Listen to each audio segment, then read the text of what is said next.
Welcome back. आप देख रहे हैं बनो अपना फाइनेंस मिनिस्टर और चलिए अब दर्शकों के सवालों के जवाब हम देंगे और इसके लिए हमारे साथ फाइनेंशियल प्लानर्स भी जुड़ गए हैं। मेरे साथ जुड़े हैं mutual fund expert Vishwajeet Parashar और कुछ ही देर में मेरे साथ जुड़ेंगे Stockify.in के अभिजीत चौकसी भी। विश्वजीत जी, आपका बहुत बहुत स्वागत है हमारी इस बेहद खास पेशकश में। दर्शकों से बातचीत करें उससे पहले दर्शकों को बता दें कि हमारा एक व्हाट्सएप नंबर है जहाँ पर आप अपने सवाल हम तक पहुँचा सकते हैं। सवाल जवाब जो हम करते हैं एक्सपर्ट के साथ वो आपके पोर्टफोलियो पर ही होते हैं, लिहाजा अगर आप भी अपनी फाइनेंशियल प्लानिंग करवाना चाहते हैं तो अपने पोर्टफोलियो की डिटेल्स हमें दे दीजिएगा ताकि हम आपके सवाल हमारे एक्सपर्ट के सामने रखें और आपको बताएं निवेश की सही राह। चलिए अभिजीत जी, अभय राज हमारे पहले दर्शक भी हमारे साथ फ़ोन लाइन पर हैं। नमस्कार अभय, कहाँ से बोल रहे हो आप? नमस्कार मैम, मैं तो अभी चेन्नई से बात कर रहा हूँ मैम। ओके। और अभय, आपके पास 10 फंड्स हैं पोर्टफोलियो में, इज दैट राइट? हाँ, राइट मैम। बहुत तो ज़्यादा उसमें नहीं है? मेरे को बहुत ज़्यादा है, इसीलिए मैंने आपको भेजा था। एक्चुअली 2-3 वीक पहले भेजा था, तो हाँ आज हाँ। नंबर लगा तो मैं वही सोच रहा हूँ मैम कि मेरे को कुछ कम करना है, तो इसमें कितना ओवरलैप है और कितना मतलब कैसे कौन से फंड को हम कम कर सकते हैं, ऐसा मेरे को जानना था। कितने सालों से है ये पोर्टफोलियो और ये जो फंड्स इकट्ठा करने शुरू किए, कब से शुरू किए? अभी मेरा ज़्यादा नहीं हुआ, 1.5 साल हुआ है मैडम। 1.5 साल में इतने सारे फंड के रेकमेंड किए किसी ने? नहीं मैडम, अपने से ही ले लिया है, जो अच्छा दिखता गया, जिसका क्या बोलते हैं 3 साल का प्रॉफिट जिसमें ज़्यादा दिखा वही हम लेते गए, उसके चक्कर में इतने सारे हो गए। बिल्कुल सही। चलिए, अच्छा लगा कि आपने अपनी गलती खुद ही पकड़ ली और आपको लगा कि ओवरलैप जैसी कुछ चीज़ होती है तो वो ना हो के पोर्टफोलियो में। अच्छा, टोटल देखिए आपने कुछ फंड में लमसम किया हुआ है, कुछ फंड में आपने एसआईपी कर रखी है। आपके पोर्टफोलियो की अभी ओवरऑल लमसम और एसआईपी की वैल्यू क्या है, पता है आपको? मेरे को अभी 6.5 लाख हो गया मैडम।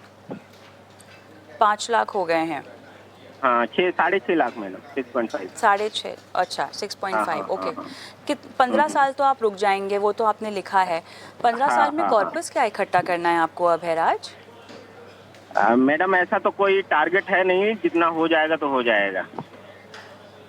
चलिए ठीक है। विश्वजीत जी, चलिए ठीक है, आपकी प्लानिंग करते हैं शुरू। विश्वजीत जी, तो खुद इन्होंने कहा है कि डाइवर्सिफाइड बहुत ज़्यादा हो चुके हैं। अब बताइएगा कहाँ से निकला जाए और वेल्थ क्रिएशन ही एक गोल है, यही पकड़ा है इन्होंने अपने लिए, कोई कॉर्पस तो खैर आंक नहीं रहे हैं। लेकिन अगर ये स्टेप अप करते हैं या अगर चलिए नहीं भी करते हैं तो इस पोर्टफोलियो में 15 साल रुकने पर अप्रॉक्सीमेट अमाउंट कितना ये कमा पाएंगे, ज़रा ये फिगर बताइएगा और क्या आप रिटर्न पकड़ रहे होंगे? बिल्कुल। नमस्कार कविता जी।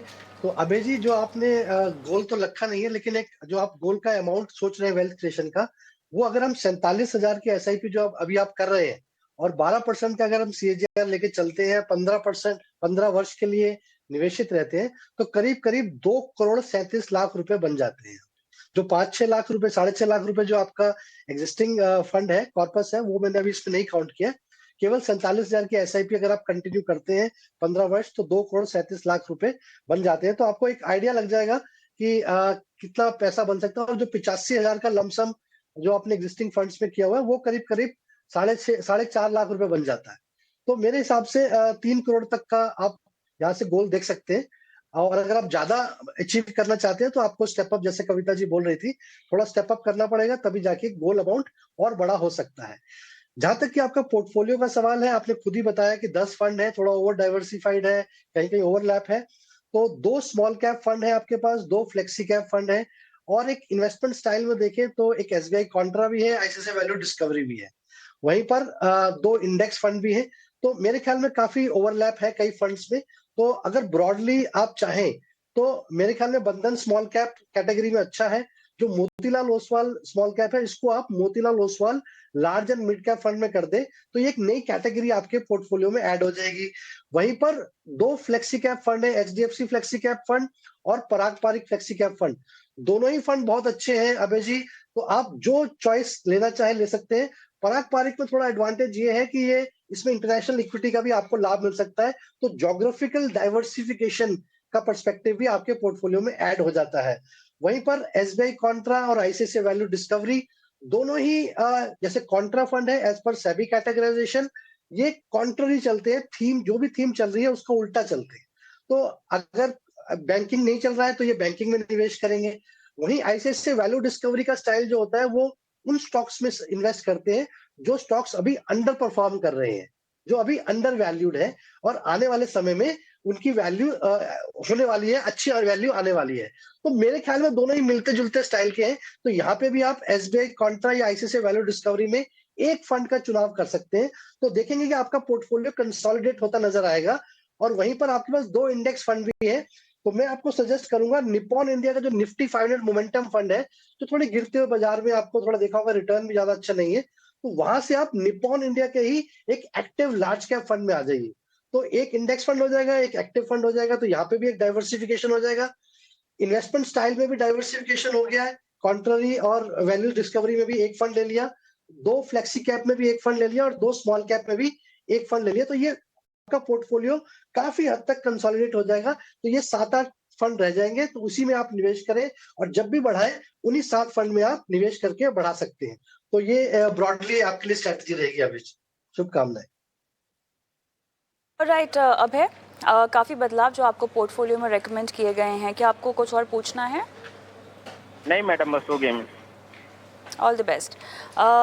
अभिजीत अभी हमारे साथ जुड़ गए हैं। अभिजीत, आपके लिए हम विरमानी जी का सवाल लेंगे। तो एसडब्ल्यूपी की रणनीति इनको चाहिए और कितना इनको मिल पाएगा, ये इनका सवाल है। 50 लाख रुपए 1 से 2 साल में, उसके बाद ये एसडब्ल्यूपी शुरू कर देंगे 7 साल के बाद। 2 साल तक निवेशित रहेंगे, बाद में एसडब्ल्यूपी शुरू कर देंगे। अब इसके लिए एक ही हाइब्रिड हो या उससे ज़्यादा, बताइएगा क्या रणनीति हो। इसमें स्ट्रेटेजी सिंपल रहेगी कि कोई भी एक फंड में डालने से बेटर मैं उनको सजेस्ट करूंगा एटलीस्ट 2 या 3 डिफरेंट हाइब्रिड फंड्स में वो निवेश करे, ताकि एक फंड मैनेजर लेवल का डाइवर्सिफिकेशन उसमें आ जाता है। और रादर देन लमसम वो अपना 50 लाख की जो अमाउंट है वो ओवर 1 से 2 साल के भीतर वो डिवाइड कर दे, ताकि कोई भी वोलेटिलिटी है तो उसमें उनका एवरेजिंग आउट हो जाएगा। और उन्होंने जो पूछा है कि कौन से फंड्स में कर सकते हैं, तो मैं उनको 3 फंड सजेस्ट करूंगा टॉप 3 चॉइसेस के हिसाब से। तो फर्स्ट जो मेरा सजेशन रहेगा वो रहेगा HDFC बैलेंस एडवांटेज फंड, जिसकी हिस्टोरिक रिटर्न्स भी ऑलमोस्ट लास्ट 5 साल के 27% CAGR के हिसाब से रहे हैं। तो उसमें वो एटलीस्ट 20 लाख जितना इन्वेस्ट कर सकते हैं स्टैगर्ड मैनर में। दूसरी जो 2 फंड्स है वो एक ICICI और SBI इक्विटी हाइब्रिड फंड, दोनों में वो 15 लाख बाकी के इन्वेस्ट कर सकते हैं। और जैसे उन्होंने सजेस्ट करा है कि 7 साल के बाद वो इजीली 50,000 की SWP उसमें स्टार्ट कर सकते हैं। चलिए, पटेल साहब का सवाल लेंगे, फोन लाइन पर हमारे साथ हैं। नमस्कार, कैसे हैं सर आप? बढ़िया मैडम, आप कैसे हैं? बिल्कुल ठीक। कहाँ से बोल रहे हैं सर आप? सिहोरा MP से बोल रहा था मैं, मध्य प्रदेश से। ओके। 40 लाख 15 साल के बाद, 1 से 1.5 करोड़ 22 साल के बाद, और नया मल्टी कैप फंड पे सजेशन चाहिए। Present portfolio value is 1.6 lakh, 10% step up करेंगे। 4 फंड्स हैं आपके पास पोर्टफोलियो में, 10,000 रुपीज़ की टोटल आपकी SIP है। सर, स्टेप अप कर पाएंगे ना अपनी SIP को 10% पक्का? हाँ मैडम, इसको स्टेप अप भी कर पाएंगे। हाँ, इसमें एक ही लमसम है, एक ही लमसम है ना फिलहाल? SBI एक ही लमसम है। ठीक है, और वो ठीक है। भी अब इसको भी चेंज करेंगे। आपके पास एक लार्ज और मिड कैप है, एक मल्टी एसेट है, एक फ्लेक्सी कैप है और एक मिड कैप है। मल्टी कैप क्यों लेना है आपको?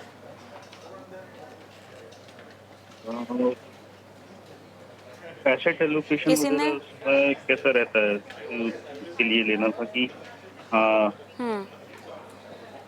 ओके, एसेट एलोकेशन का ख्याल तो आपके देखिए मल्टी एसेट में ले लिया गया है। हाँ, मैंने आपके पास एक फ्लेक्सी कैप है, लेकिन वो जो आपके पास फ्लेक्सी कैप है ना, जो उसमें लार्ज कैप का की मात्रा ज़्यादा है। फंड की डिटेलिंग या फंड के एक्सपोजर को कभी चेक कर लेना चाहिए, उसमें आपको समझ में आ जाएगा लार्ज कैप, मिड कैप और स्मॉल कैप में कितना निवेश करते हैं फंड मैनेजर्स। तो पराग पारेख का फिलहाल जो फ्लेक्सी कैप है वो लार्ज कैप बायस्ड है। अधिकतर flexi caps large cap biased हैं, पर आपके पास एक प्योर लार्ज कैप फंड नहीं है जो आपको स्टेबिलिटी दे सके, और वो स्टेबिलिटी शायद आपको मल्टी कैप से इसी नहीं मिलेगी, बिकॉज मल्टी कैप में भी तय मात्रा में लार्ज, मिड और स्मॉल कैप में निवेश होता है। अब इस बात को आपकी रणनीति में कैसे तब्दील किया जाए वो विश्वजीत जी बताएंगे। सर। बिल्कुल कविता जी काफ़ी आंसर आपने दे ही दिया है। मल्टी कैप फंड में संत पटेल जी एक्चुअली 25-25% रहता है लार्ज कैप, मिड कैप और small cap. Pure large cap fund नहीं है और प्योर स्मॉल कैप फंड भी नहीं है अगर हम देखें तो मेरे ख्याल से एक स्मॉल कैप फंड की आवश्यकता है तो उसके लिए आप बंधन स्मॉल कैप को कंसिडर कर सकते हैं। वहीं आपका एक अभी लंबी अवधि है तो मल्टी एसेट फंड की शायद इतनी आवश्यकता ना हो क्योंकि इसमें डेट भी होगा, इक्विटी भी होगा, गोल्ड भी होगा, तो ये थोड़ा कंजर्वेटिव हो जाता है। अगर आपके पास लंबी अवधि है, तो आप इसके लिए एक लार्ज कैप फंड ले सकते हैं। तो मोतीलाल ओसवाल का ही लार्ज कैप फंड में अगर आप स्विच कर दें, तो आपके पास लार्ज कैप भी होगा, लार्ज एंड मिड कैप भी होगा, एक फ्लेक्सी कैप भी होगा, एक स्मॉल कैप भी होगा। तो मल्टी कैप की आवश्यकता पड़ेगी ही नहीं क्योंकि तीनों ही कैटेगरी के फंड्स आपके पोर्टफोलियो में ऑलरेडी आ चुके हैं।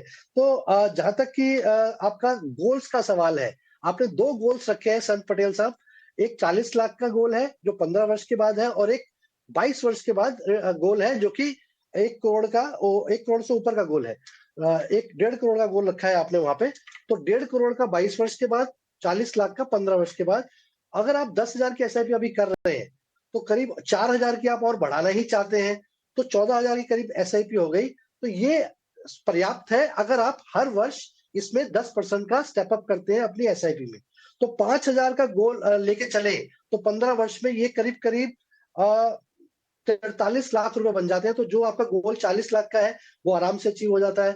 वहीं 10,000 का जो अगर हम एसआईपी लेके चले लिंक कर दें अपने गोल्स के साथ, 22 वर्ष के बाद हम देखेंगे तो ये 2 करोड़ 71 लाख बन जाता है, 1.5 करोड़ से भी कहीं ज़्यादा बन जाता है।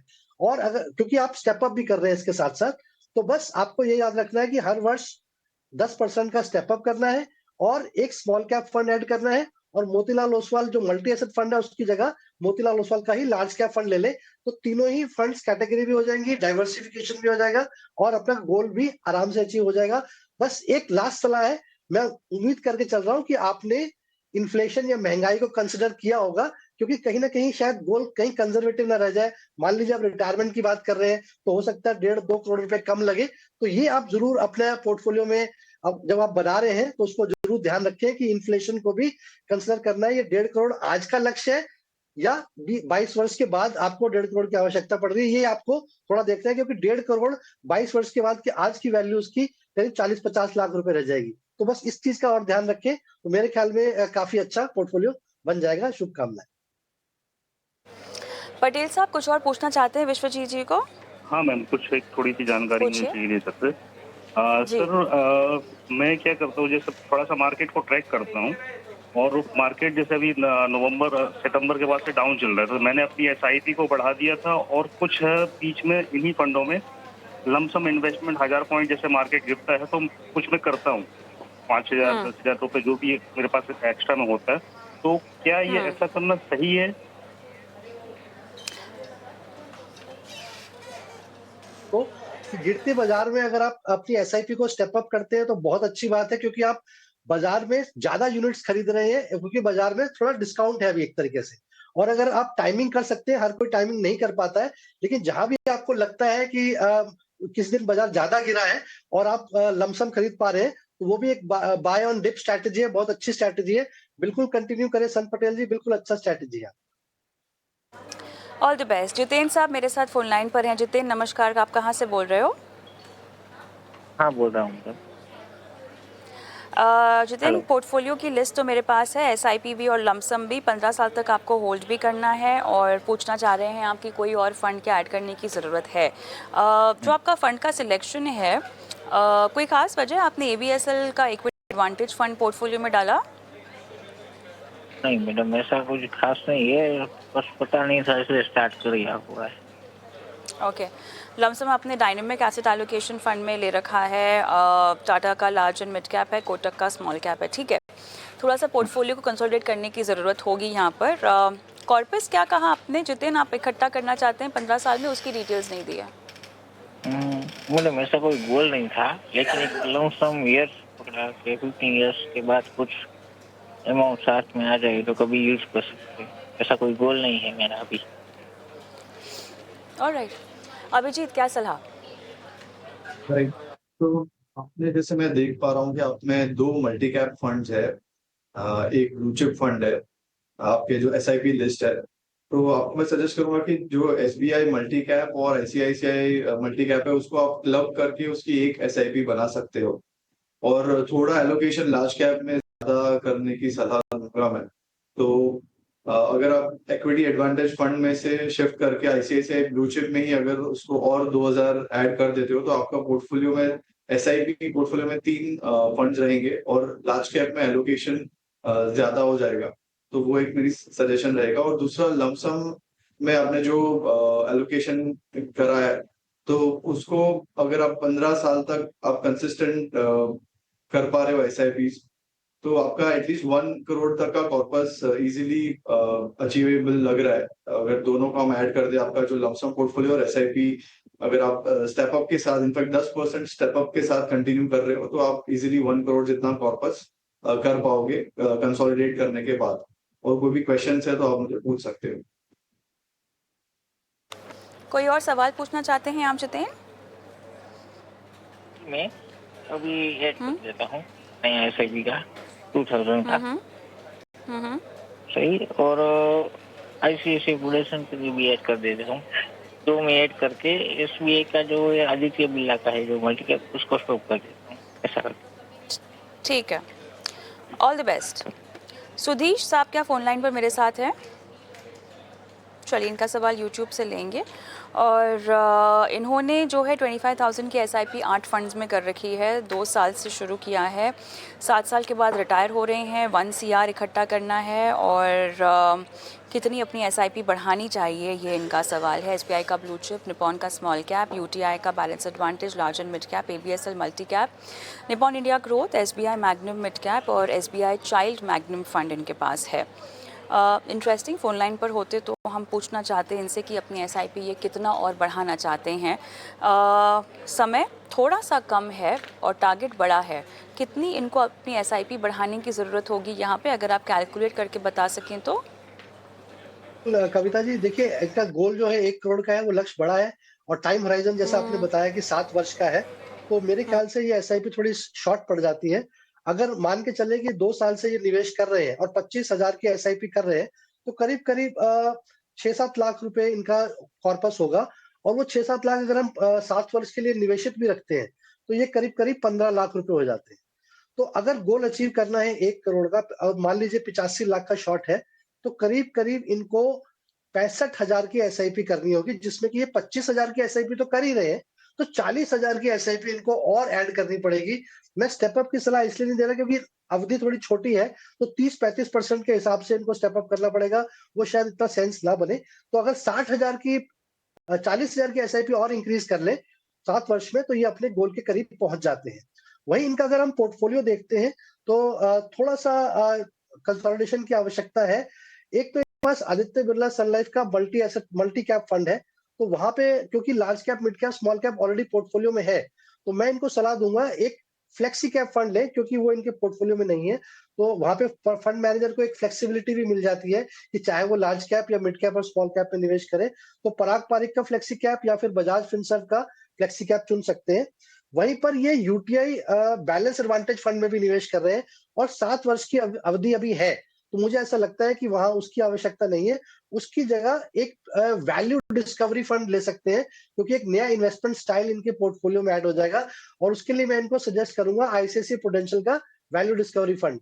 तो ये 2 सलाह है। इसके अलावा इनके पास 2 मिड कैप फंड हैं कविता जी, एक SBI magnum mid cap fund है और एक निपॉन का इंडिया ग्रोथ फंड है।